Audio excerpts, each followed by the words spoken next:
Hello guys, good morning, welcome to our channel. তো বন্ধুরা কেমন আছো তোমরা? আশা করছি অনেক ভালো। তো তোমাদের আশীর্বাদ অ্যান্ড ভালোবাসা আমিও খুব ভালো আছি। তো বন্ধুরা আজকের ব্লগটা কেমন হতে চলেছে আশা করছি তোমরা এতক্ষণে বুঝেই গেছো। তো বন্ধুরা আজকে আমার কোনো কাজ নেই বাড়িতে, আজকে আমি একদম বেকারই বসে আছি বাড়িতে। কেননা কয়েকদিন থেকে মানে এখানে যাইতে হয় ওইখানে যাইতে হয়, ভিডিও শ্যুটের মানে প্রচণ্ডই চাপ ছিল। আর আজকে মানে কী আর বলবো, মানে ভিডিও যে আপলোড করবো সেই ভিডিওটা আমার কাছে নাই আপলোড দেওয়ার মতন। মানে আজকে কোথাও মানে যাইতে পারছি না, মানে ভিডিও শ্যুট করতে যাইতে পারছি না। আজকে যাওয়ার কথা ছিল বাট আজকে গেলাম না।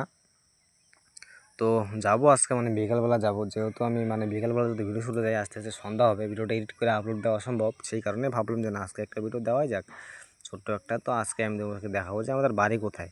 তো আমাদের বাড়ি কিন্তু একদম জঙ্গলের ভিতরে। তো একটু আগে যে বাড়িটা দেখলে, তো সেটাই হচ্ছে আমাদের বাড়ি, মানে একদম জঙ্গলের ভিতরে। দেখো চারদিকে শুধু জঙ্গল আর জঙ্গল, এই যে ইচ্ছা এটাই হচ্ছে আমাদের বাড়ি। একদম ভাঙাচেরা বাড়ি, গরিব মানুষের বাড়ি কেমন থাকতে পারে জানি। তো আমাদের বাড়ির পাশে আরও 3টা বাড়ি আছে, তো সবগুলোই আমাদের নিজেরই লোক। আর আমাদের বাড়ির পিছনে কিন্তু একটা নদী আছে, তো এটাই হচ্ছে সেই নদী। তো কয়েকদিন আগে কিন্তু এই নদীতে প্রচণ্ড পরিমাণে জল ছিল, তো আমি তোমাদেরকে দেখাইছিলাম, চাইলে তোমরা দেখতে পারো ভিডিও আমার চ্যানেলে ঢুকা।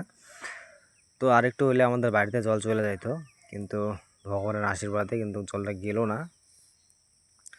তো যাই হোক গাইস, আর আমি আজকে ভাবছিলাম যে আজকে কোথায় যাওয়া যায় ভিডিও শ্যুট করার জন্য। তারপর আমার মাথায় একটা আইডিয়া এলো, আজকে যাওয়া যাক জলদাপাড়া।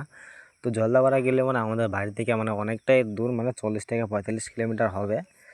তো সেইখানে মানে আজকে যাওয়ার কথা। তো সেইখানে গেলে আর কি সকাল সকাল বের হতে লাগতো, কেননা 40 থেকে 45 কিলোমিটার মানে 1-1.5 ঘন্টার মতন লাগবে। ওইখানে গিয়ে আবার ভিডিও শ্যুট করতে লাগবে, আবার আমাদের বাড়িতে আসতে হবে, মানে দিনের বেলায় আসতে হবে ঘুরে।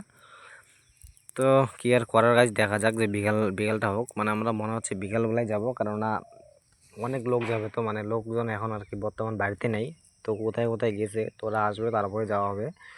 তো এখন আর যাওয়া হবে না, তো তোমরা দেখতে পাবে।